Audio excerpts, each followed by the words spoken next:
also Senator Judge Erwin Tulfo. Senator Judge Risa Ontiveros is recognized. I believe she was raising her hand earlier. What is your pleasure, ma'am?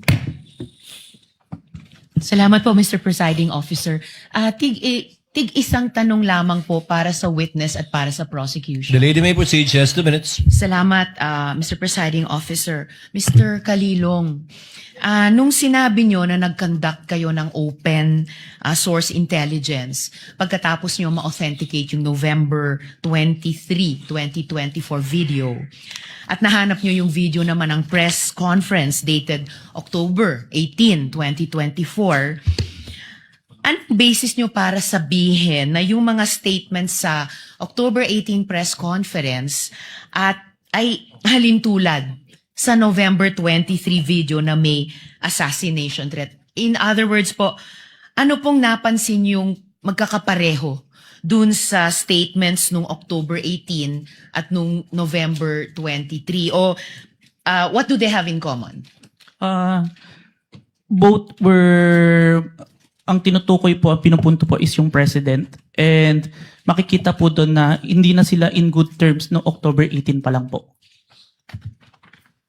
Okay, so sa parehong video ng press conference at saka yung November video naman, yung dalawang elementong yon na hindi na sila magkakasundo Opo. at Hindi na sila magkasundo and ang ina-address po parang pinapatukuyan po ng Vice President doon sa press conference is yung President si po. Presidente. Okay. And then, Mr. Presiding Officer, salamat kay Mr. Kalilong. Sa prosecution naman po, yung isang tanong ko at this point in time, Mr. Presiding Officer. Well,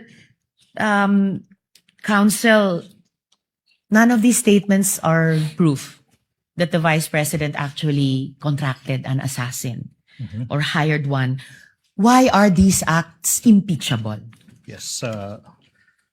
There is an answer to the question, Your Honor, please. The prosecution is in the process of establishing that the Vice President should be impeached and she is impeached and be removed from office for contracting an assassin to kill the President, Your Honor, please. Inasmuch as we understand that these statements may not actually 100% prove that she in fact contracted an assassin to kill the President, Your Honor, please. We are invoking, Your Honor, please, a rule in the rules on evidence that there could be statements, utterances of a person that may not be directly similar to what he or she did, but it could establish, Your Honor, please, what we call a specific intent, knowledge, identity, plan, system, and the like. Ibig sabihin po, pinapakita ng prosecution na yung mga nasabi ng Vice President sa gabing iyon, November 23, 2024, hindi po yan nag-iisang statement ng Vice President. Kung hindi, yun po yung culmination sa mga series of statements ng Vice President kung saan sinasabi niya talagang gusto niyang patayin yung presidente, yung First Lady, tsaka yung former Speaker of the House. Your Honor, please. We invoke Rule 130, Your Honor, please, Section 35 of the Rules of Court. Etong mga statements na to, they prove one thing. Talagang may plano na, talagang may system na, talagang may knowledge na yung Vice President sa anong gusto niyang gawin sa Pangulo. Gusto niyang pugutan ng ulo, gusto niyang patayin no less than the President of the Republic of the Philippines. Your Honor, please. At ang tanong po ba dito ay kung may krimen o kung may kung ang asal ay karapat-dapat Yes, sa Your Honor, Vice-Presidente? We are able to answer two questions, Your Honor, please. The charges against the Vice President ay yung pagbibitray ng public trust, Your Honor, please. That is also, Your Honor, please, a culpable violation of the Constitution. Now, yung usaping, was that a criminal act? Yes. Your Honor, please. Kaya nga, yung NBI, through this witness, will prove na nag-file na ng kaso yung NBI against the Vice President exactly sa mga naging pagbabanta niya. But you know, Your Honor, I'm a lawyer, but I'm willing to take off yung robe ko as a lawyer and answer the question directly. Mga kababayan, kailan ba naging normal? Your Honor, this is no Your Honor, please. longer answering the I'm question. answering a question. We I'm object, answering Your a question. Honor. Mr. Presiding Officer. The chair will make an equitable ruling in a while. Kindly let the gentleman finish because it's a senator judge asking a question of a party. Your Honor, Thank you, Mr. Presiding Officer. kailan ba nangyari sa kasaysayan ng Republika ng Pilipinas na yung pangalawang pangulo ng ating bansa nagbanta, sinabi sa publiko na nakipagkontrata na siya sa isang mamamatay tao upang patayin ang Pangulo, ang First Lady, yung asawa niya. Your Honor, please, I think Attorney Kindly- Season is making a scene. Kindly wind up, counsel. Your Honor, please, manifestation, I think Attorney Season gave a statement addressed to this representation and she walked out. She's now coming back. Mr. Presiding Counsel, Officer, I'd like to hear the completion kindly of the wind up answer and we will to my address that question. matter in a bit. Okay. Now, Your Honor, please. Yung Kindly wind up. pagbabanta ng Vice Presidente sa buhay ng Pangulo ng Republika ng Pilipinas, hindi po yan normal.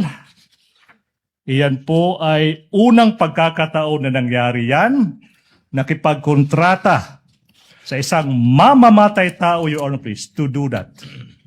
Even without going into the question, is that a criminal act, Your Honor, please? That act, 110% sure, betrayed the public trust that the Vice President got in the previous elections. Thank you. Your Thank you, Honor, please. counsel, for Salamat, the Counsel. Salamat, Mr. Kalilong. Salamat, Chair- Mr. Presiding Chair Officer. would like to remind my colleagues, the question posed by Senator Judge Risa pertains to the final question of this entire impeachment proceedings already. If that is an impeachable act or not. And since we gave the counsel for the prosecutors, I think about 5 minutes, Chair would now like to be fair and hear the counsel for the respondent to discuss why it is not an impeachable offense Your Honor, I allowed to do so after our cross. after your... I would like as I understand it, Yes. I would like the honorable court to play back what the prosecutor said because it's very interesting. So may I be indulged to allow to give my answer after my cross-examination. The chair will allow it. Thank you, Your Honor. But you would have the similar and same amount of time given to the counsel for the prosecutors, again, to answer the reverse of the question. Honor. Because statements were made by the counsel for the prosecutor, their conclusions of fact and law already, which should be taken upon advisement by the impeachment court because these were not evidence, but rather conclusions in fact and law by the counsel for prosecutors. Senator Judge Pia Cayetano is recognized. Ma'am, you may proceed. What's your pleasure? Thank you, Mr. President. No, I would just like to manifest my support for the statement and observation of the presiding officer. That was like a closing statement, Mr. President. So I don't think this is fair because, some parts are exciting, some parts are dragging. We're trying our best to be paying attention and what evidence, we have to ferret the evidence before us, what is admissible, what is not. The official objections will come later. But when we allow this to happen, na-shortcut na natin yung process. So, if I may, with all due respect, Mr. President, admonish us. Call us out if yung question natin is also not proper at the proper time. We may all make those mistakes. Even I may make that mistake. And I'm telling you, please call me out if I make a mistake and ask the kind of question that should not properly be asked by a judge at that particular time. Because it is not right. We must follow the rules. And I know you are being courteous to all of us, but that was a closing statement. And I also asked the parties involved. You have an oath as lawyers. Don't take advantage of the generosity of this impeachment court. I don't want to see this happen again. Thank you, Mr. President. Duly noted and well taken. The chair, as I said, or as the presiding officer said earlier, reminded our colleagues with respect to similar questions to be asked in the future. Your Honor, may Chair I? would like to make a ruling that the counsel for the respondent will be given, I think that was approximately 8 minutes or 10 minutes, we will get the exact time, to answer after the cross-examination of this witness so that we would be fair in listening and hearing the views of both parties in regard to the query raised earlier. Senator Judge Sorry. Pia Cayetano? Yeah, sorry, Mr. President. I don't mean to interrupt now. I want to give the defense their time. I respectfully move that the statements of the prosecution be stricken off the record. It is not proper for those statements to have been made. Thank you.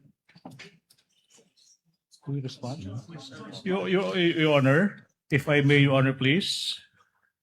With the Your Honor, permission of we- Senator Judge we joined the Pia motion of Cayetano, The Senator maybe- Judge. maybe table her motion and act on it at a later time with respect to striking it so that we can discuss the matter. Your Honor, for Thank you for the your generosity, Senator. Your Honor, Judge if I may, Pia for Cayetano. the Yes, counsel record, for the we respondent. joined the motion of the honorable senator. I'm sorry? We joined the motion of the honorable senator. No need, counsel. That motion will be taken up at the proper time by this court. For the record, lang, Your Honor. Noted for the record, Senator